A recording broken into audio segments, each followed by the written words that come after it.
여러분 평안하셨습니까? 한 달에 반을 제가 나가 있었던 것 같아요. 지난 주일날 저도 온라인으로 예배를 드려봤습니다. 제 생에 처음으로 온라인 예배를 드리게 됐는데, 제가 성가대 대원을 7명을 데리고 가는 바람에 성가대석이 휑하더라고요. 제가 처음으로 미안한 마음을 갖기도 했는데, 그래도 그 남은 인원을 가지고 열심히 찬양하시는 모습도 보았습니다.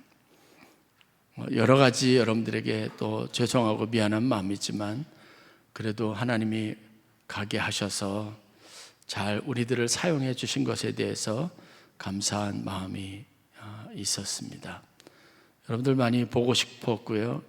그리고 다 궁금했습니다. 오늘은 제가 여러분들과 함께 의의 나무가 되다라는 제목으로 좀 말씀을 나누려고 하고 있습니다. 언제가 기회가 되시면, 그게 언제가 될지는 모르지만 저랑 또 한번 루마니아를 같이 가시면 좋을 것 같아요. 갔다 오신 분들이 좀 있기는 합니다만, 루마니아는 특징적으로 나무가 굉장히 많습니다.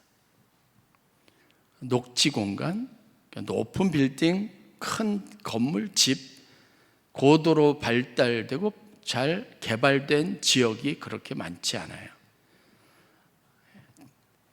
제가 떠나온 지 14년 됐는데, 그때 그 모습들이 그대로 다 그 모습대로 있고, 약간 새로운 건물들이 생기고 도로에 경계석이 생기고 좀 깨끗하게 차선이 잘 그려져 있어서 정돈된 듯한 느낌이라고 할까요? 저희가 토요일 날 성도님들과 함께 공원을 쭉 걸었습니다. 무슨 선교 여행이고, 여행에 공원을, 그것도 한 1시간 이상, 1시간 반을 걸었던 것 같아요.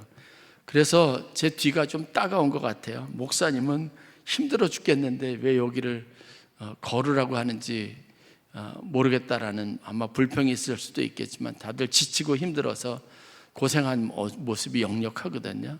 그런데 저는 그 공원을 보여드리고 싶었어요.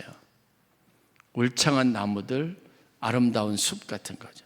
제가 모시고 간 데는 전부 다 자연 환경이 아름다운 곳이었습니다. 제가 팀원들한테 이런 이야기를 했습니다. 이 공기를 마시는 것만으로도 본전 이상, 여행 경비 이상을 뽑으셨다. 같이 가신 분들은 동의하시죠? 저만 그런 것 같은데, 저는 진짜 오랜만에 머리가 맑아지는 것 같고, 침침했던 눈이 하나도 없어지고, 그 다음에 아침에 일어났는데 상쾌한 기분이 너무 좋았습니다. 새소리가 들리는데 얼마나 좋았는지 몰라요.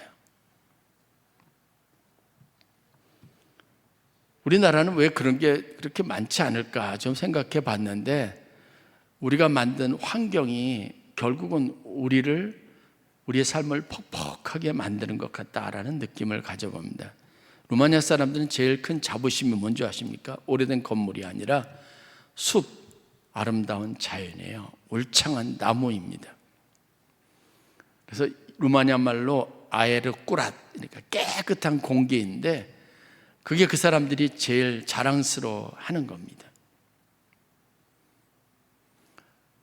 결국은 삶의 환경이 우리의 삶의 많은 요인들을 다 결정짓는 것 같아요. 제가 말씀을 사실은 미리 준비를 해서 원고까지 다 만들어 놓고 선교여행을 출발을 했는데, 갔다 오면서 제가 이 설교를 준비하기를 너무 잘했다, 하나님이 선견지명이 있으셨다라는 느낌이 들었습니다. 하나님은 우리를 의의 나무가 되기를 원하셔요. 왜 성령이 우리 가운데 임하시는 줄 아십니까? 하나님의 기름 부으심이 우리 삶 속에 있는 줄 아십니까? 오늘 본문에 의하면 우리로 의의 나무가 되게 하기 위한 것입니다. 그 의미를 잘 이해할 수 없었는데 명확해진 것 같아요. 사람들이 살아가는 환경을 이루는 의로운 하나님의 아름다움을 드러내는 영광스러운 나무가 되어서 그것으로 이 땅의 환경을 만들고 그 가운데 사는 사람들의 마음을 정화하고 그들이 느끼는 감정을 풍부하게 하고 그들이 불평과 원망과 근심과 고난과 걱정에 쌓여있던 마음을 개방시켜서 그곳에 무엇인가 신선하고 그리고 삶의 의욕을 가질 만한 새로운 공기를 공급하기를 원하신다는 생각을 분명하게 갖습니다. 하나님이 우리에게 가지고 있는 바램을 어떤 신학자들이 표현하는 게 있었는데 그 표현이 뭐냐면 바로 그예요. 하나님께서는 이 땅에서 예수께서 사셨던 삶을 똑같이 살아갈 그의 사람들을 찾고 계신다. 이 땅에 수없이 많은 예수와 같은 사람들을 만들고 세우고 그런 사람들이 이 땅을 차지하기를 바라신다는 겁니다. 그것을 복음이라고 말하고 복음이 가지고 있는 능력이라고 말합니다. 하나님이 그 일을, 그 삶을 우리에게 맡겨주셨어요. 이따 영상에 잠깐 보겠지만 제가 처음 첫 모임을 가졌을 때 다 모이라고 하고 구호를 하나 만들었습니다. 그 구호가 뭐냐면 손을 딱 어깨 하고 싸우지 말자 그러면 싸우지 말자 화이팅 하고 손을 올리는 겁니다. 여행을 다녀보신 분들은 알아요. 4박 5일이 딱 좋습니다. 그걸 넘으면 마음이 불편하고 자기의 있는 속까지 다 사람들에게 들키는 것 같아서 그 다음부터는 스트레스가 되고 그런데 그게 지켜지지가 않아서 결국은 싸우고 마음이 불편하고 어색해지는 겁니다. 이번에도 그런 일이 안 일어났습니다. 그게 구호였으니까 싸우지 말자. 목사님이 오죽하면 처음에 할렐루야 화이팅 안 하고 싸우지 말자부터 시작했을까 싶어서 아마 긴장을 하셨던 것 같아요. 여러분, 세상을 우리가 전쟁터로 만들 수 있어요. 여러분들이 심지어 사는 가정도 여러분들이 전쟁터로 만들 수 있어요. 그 평화롭던 분위기를 싸늘하게 만들고 사람들의 신경이 곤두서게 만들 수 있어요. 반면에 여러분들의 행위와 말과 태도와 표정이 거기 있는 사람들의 마음을 편안하게 해줄 수 있어요. 사람들의 마음을 무겁지 않고 뭔가 희망 있고 소망 있게 만들어줄 수 있습니다. 주의 성령이 우리 가운데 임하셔서 어둠과 흑암의 세력 가운데 있는 이들에게 빛을 비추게 하시는데 그 빛이라는 게 토대가 뭐냐면 흑암이에요. 어둠이에요. 빛은 흑암과 어둠이 있었을 때, 절망과 고통이 있었을 때 그 가지고 있는 위력과 가치를 제대로 발휘할 수 있습니다.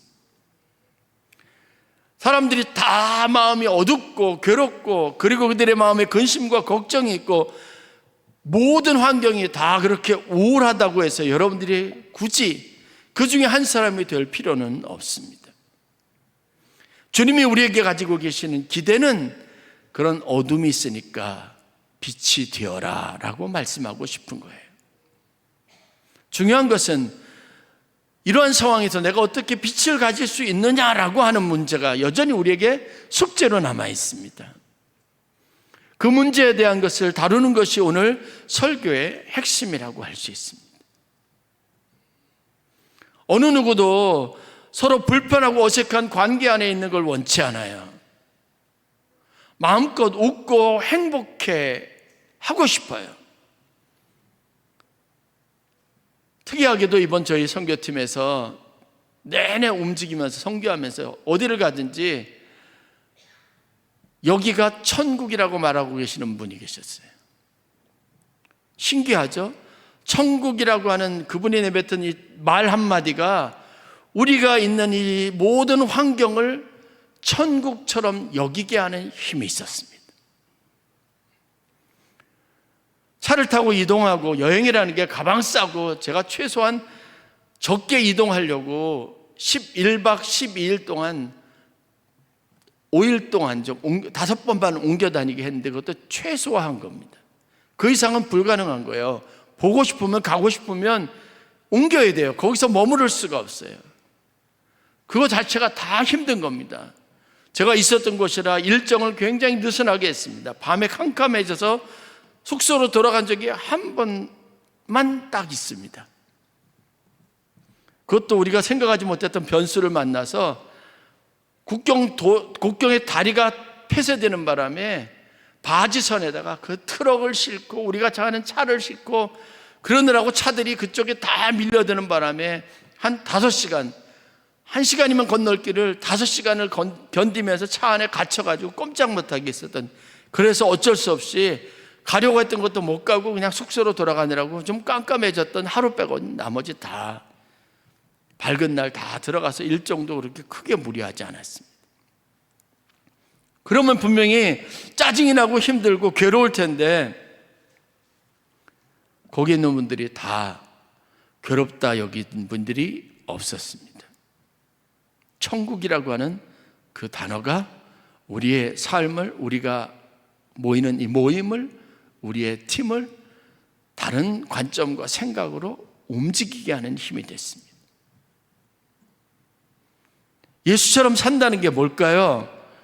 하나님을 배반하고 우상을 숭배하고 많은 경건하고 신실한 사람들마저 그들의 삶의 능력을 잃어버리고 세상이 다 우울해질 때 그들은 그 우울함을 더 짙은 어둠으로 만드는 역할을 할 뿐 어떤 소망에 관한 근거도, 삶이 나아질 것이라고 하는 희망도 주지 못했던 그때 예수님이 오셨습니다. 사람들에게 우리의 죽을 병도 고침을 받을 수 있다는 생각을, 희망을 품게 하신 분이 예수님이에요. 평생 귀신 들려서 내 의지로 살아보지 못한 사람에게 저분을 만나면, 저 사람에게 내 아들을 데려가면, 내 딸을 데려가면 그래도 옛날처럼 그 밝고 환한 모습을 되찾을 수 있겠다라는 기대를 갖게 만드신 분이 예수님이에요. 세상적으로는 죽으면 끝이에요. 그래도 혹시 저분을 만나면 죽은 사람이라도 어떻게 뭔가 달라지지 않을까? 호흡이 돌아오지 않을까라는 소망을 품게 하신 분이 예수님입니다. 목사의 사명인 제가 여러분들에게 끊임없이 위로를 전하고 믿음에 관해서 이야기하는 이유도 여러분들이 사는 삶과 환경을 몰라서가 하는 거예요. 아니고 그런 환경 속에서도 우리가 하나님을 믿으면 품을 수 있는 희망이 있다. 하나님을 생각하면 내 마음이 이렇게 좋은데, 그것을 경험했으니까 여러분들도 그렇게 해보라고 권면하는 겁니다. 여러분들이 여러분의 삶의 자리에서 할 일이 바로 그거예요. 그리고 그런 사람을 위해서 진심으로 기도해 줘야 합니다.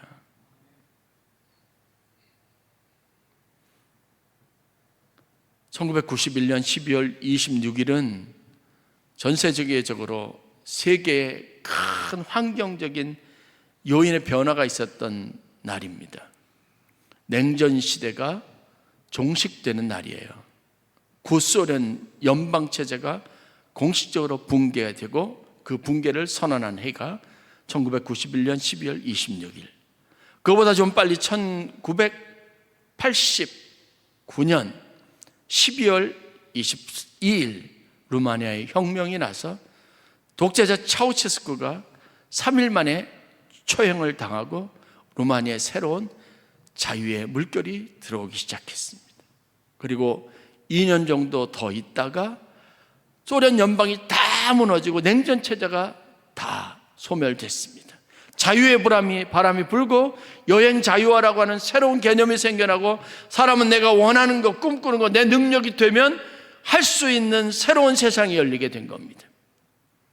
그러던 우리의 삶에 다시 냉전, 분열, 증오, 미움, 너와 나 사이를 우리는 하나다, 형제라고 하는 의식에 균열이 가게 만드는 새로운 세상이 도래했습니다. 하나님이 이 땅에 심기를 원하는 정의, 공의, 의로운 나무는 여러분들이 생각하는 그런 일에 그런 방식이 전혀 아니에요.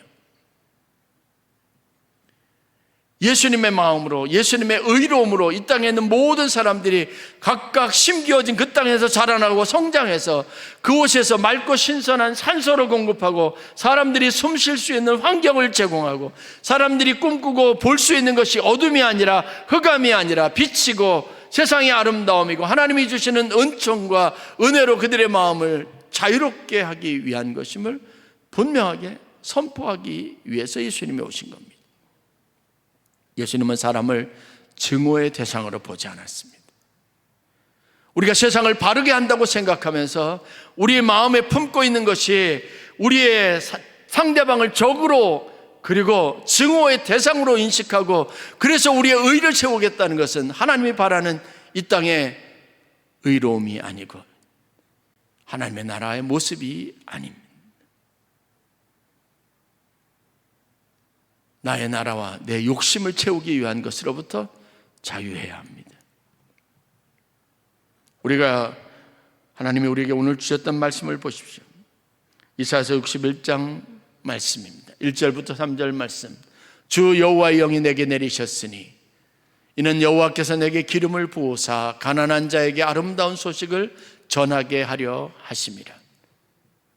주 여호와의 영이 내게 임하셨으니 이는 이사야 선지자는 분명한 인식을 가지고 있었어요. 하나님의 거룩한 성령이 우리 가운데 임하신 것은 목적이 있다, 하나님의 뜻이 있다, 하나님의 나의 삶을 통해서 보고 원하시는 것이 있다라는 분명한 인식을 가진 겁니다. 받는 것으로만, 그가 자기의 욕심을 채우는 것으로만, 사람에게 자기의 능력을 보이는 것으로만 자기의 삶의 목표를 삼지 않았어요. 거기에는 목적이 있다고 생각했습니다. 그 기름을 부으시는 이유가 뭐냐? 가난한 자에게 아름다운 소식을 전하게 하려 하심이라고 고백합니다. 성도로 교회와 하나님의 나라를 섬기는 이들로 과연 여러분들에게는 이러한 분명한 복음적인 의식이 있습니까? 여러분들이 스스로를 의의 나무라고 말하면서 정의를 세우고 공의를 세우고 바르고 아름다운 나라를 세우고 이 땅에 불의한 것을, 잘못된 것을 고치겠다고 다짐하고, 그래서 하나님이 그런 마음을 주시기 위해서 기도하는 우리의 마음에, 그 마음에 싹 트는 것이 증오와 미움과 공격이고 분열이고 나누어지는 것이라면 대한민국의 미래는 없습니다. 그런 곳이 하나님의 나라는 세워지지 않습니다. 나의 공의, 나의 의로움만 빛날 뿐이죠. 하나님은 예수 그리스도를 통해서 그분에게 성령으로 임재하시고 성령으로 역사하셔서 아름다운 자들에게, 가난한 자들에게 아름다운 소식을 전하게 하기 위한 것이었습니다.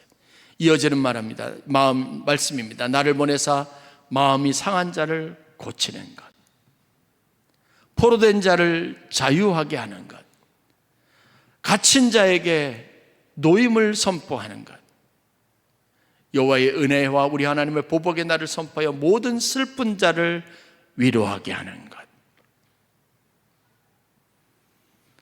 모든 이가 겪고 있는 고통과 아픔, 그들이 갇혀있는 현실에서 그들이 하나님으로, 복음으로, 말씀으로, 하나님의 은혜로 믿는 자를 통해서 그들이 그곳에서 벗어나 하나님의 아름다운 것이 진정 무엇이고 하나님의 나라의 참된 것이 무엇인지를 알게 하기 위한 목적이 우리에게 심겨져 있고, 우리가 조성해야 할 세상의 숲은 그런 숲이 되어야 합니다. 잘 호흡하지 못하고 적은 산소량으로 신음하는 사람들에게 마음껏 호흡하고 그 마음을 상쾌하게 하고 인생과 삶에 대해서 어떤 전망하고 조망하고 비전을 품을 수 있는 그런 기회를 제공하는 게 우리가 그들에게 불어넣어 주어야 할 생기고 바람입니다.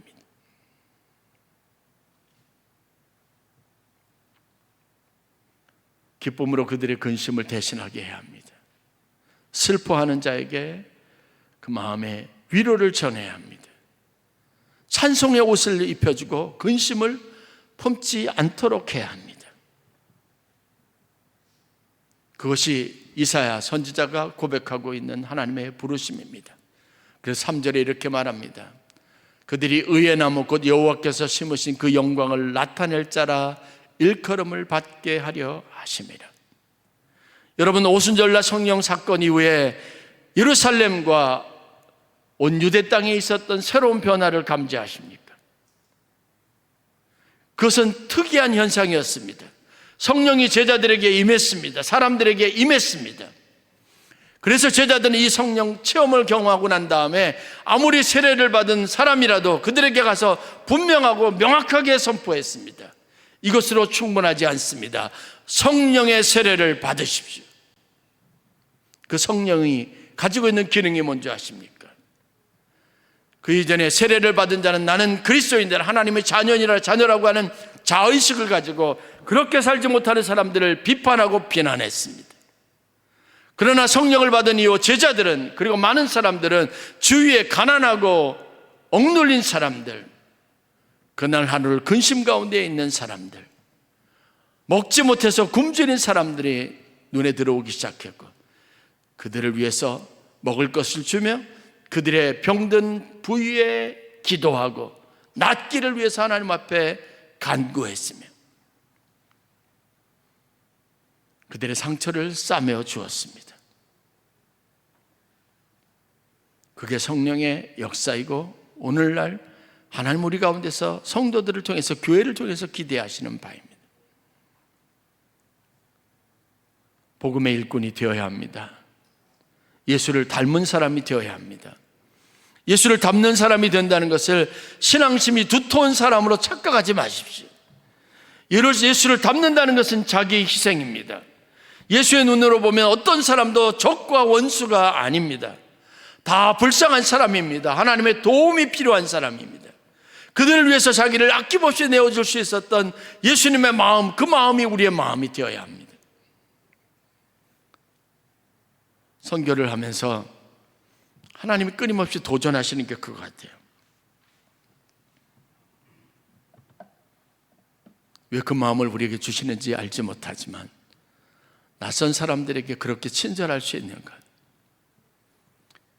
우리가 열심히 모금해서 모은 것으로 그날 그 알리바바 선교센터에서, 희망센터에서 한 알음씩 그것을 받아가지고 기쁨으로 자기 집으로 돌아가는 사람들의 모습을 보는 것, 그게 왠지 큰 삶의 보람이고 내가 너무 오기를 잘했다고 느끼게 해주는 모든 감정들, 그게 하나님이 우리에게 주신 은혜로 우리가 세상에 할 수 있는 일이고 그 은혜가 하는 역할이라는 걸 다시 한번 느끼는 거죠.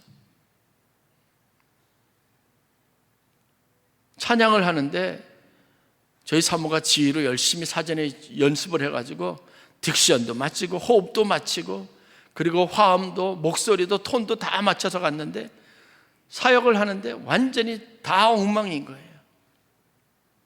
이유는 뭐냐? 우느라고 정신이 없어요.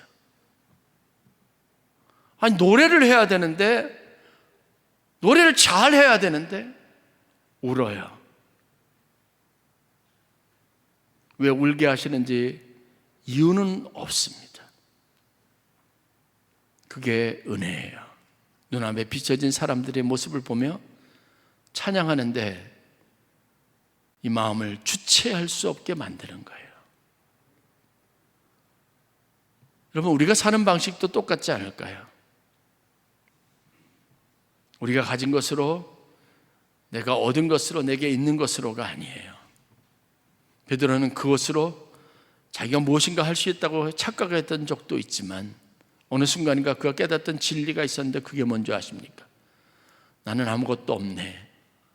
그러나 너에게 줄 수 있는 것이 있다는 걸 이제 알았다. 은과 금은 내게 없거니와 곧 나사렛 예수 그리스도의 이름으로 명하노니 일어나 걸어라. 이 이야기가 뭘까요? 그분의 은혜, 그분의 사랑이 우리를 살게 합니다. 이 동일한 복음의 원리를 깨달은 사람이 이사야, 똑같은 원리를 깨달은 사람이 사도 바울입니다. 사도 바울이 에베소서에서 자신의 삶에 대해서 이야기합니다. 에베소서 3장 7절부터 10절에 이렇게 고백합니다. 자기가 늘 언제나 복음을 전하느라고 고생하고 늘 언제나 힘들게 사는 것을 보고 안타깝게 여기는 성도들이 있었어요. 그러나 그 성도들에게 자신이 이렇게 고백하고 오히려 성도들을 다음과 같이 위로했습니다. 제가 좀 쉬운 성경으로 읽어드릴게요. 에베소서 3장 7절부터 10절 말씀. 나는 이 복음을 섬기는 일꾼이 되었습니다. 내가 이렇게 된 것은 하나님께서 그분의 능력이 작용하는 대로 나에게 주신 그분의 은혜의 선물을 따른 것입니다.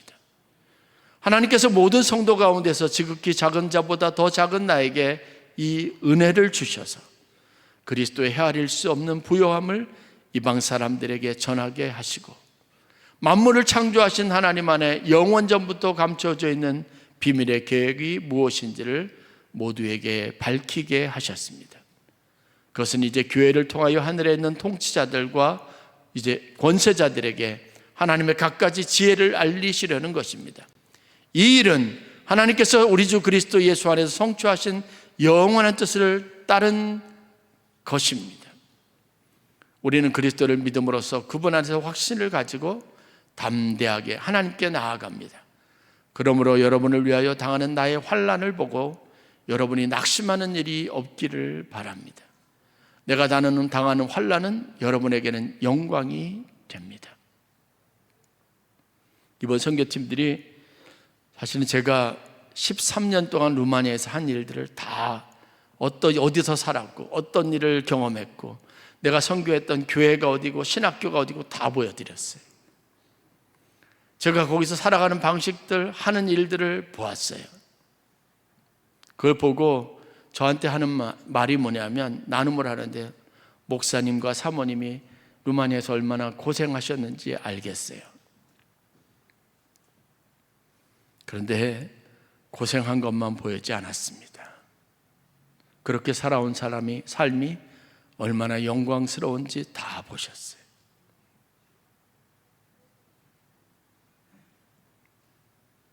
인생에 우리가 취할 영광은 고난 속에서 더 빛나게 되어져 있습니다. 세상이 암담함 그 자체입니다. 대한민국이 왜 이런지 모르겠어요. 그런 이 시대에 하나님 우리에게 원하시는 것은 뭐냐면 우는 거예요. 가슴 아파하며 눈물을 흘리는 겁니다. 우리의 바라보는 것이 증오와 미움이 아니기를 바랍니다.